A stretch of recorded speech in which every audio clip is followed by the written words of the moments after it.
we're going to talk about horse care.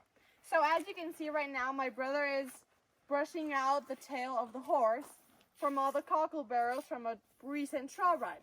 As you can see, the horse is really tranquil. She doesn't even feel it.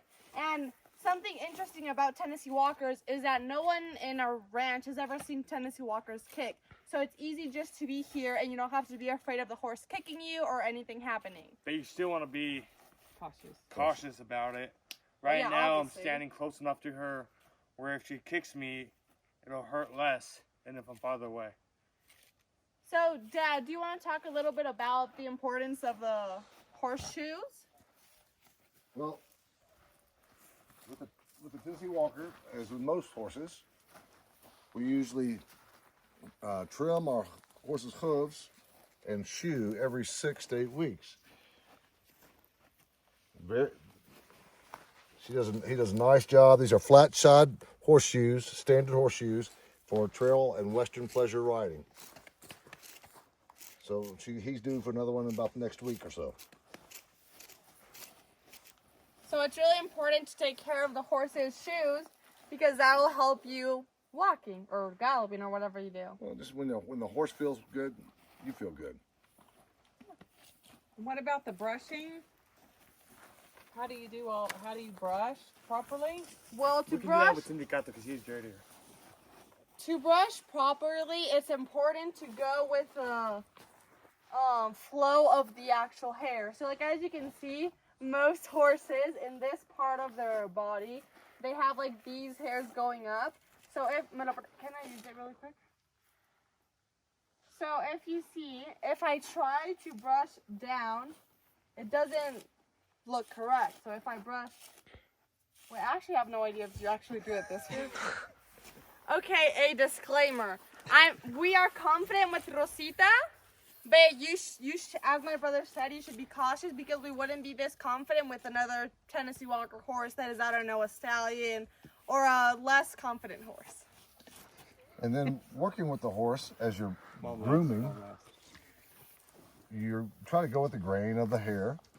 And obviously you're just trying to get the dirt and grime out. You can come backwards just to move it up some, but at the end of the day, you want to go with the grain. And when you put your saddle on, so it's all smooth, without any type of debris or anything between your saddle pad and the horse.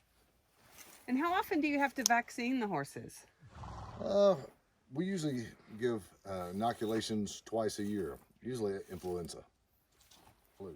So, I really enjoy it when the horse has pretty hair. So in order to braid it, you have to brush it out if you want to. You don't have to do it. It can be knotted if you want. So then you're gonna grab a strand of hair. Do a French braid.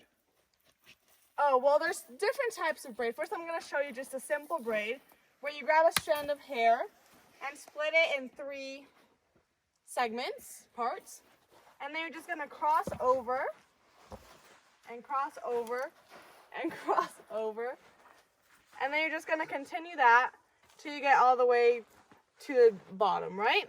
And then there's different types of hairstyles. So right now I'm going to show you a French braid where you start from the top and start by making the simple braid that I just showed you.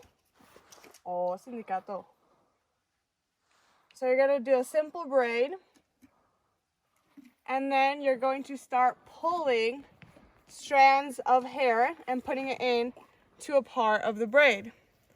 As you can see, we're going to be just pulling in on the side where all the mane is and pulling it in.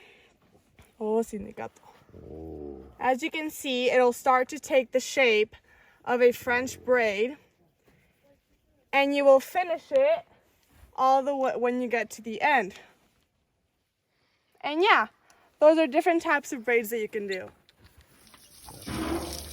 Okay, here's Jake bathing Sindicato after a training session here at the ranch.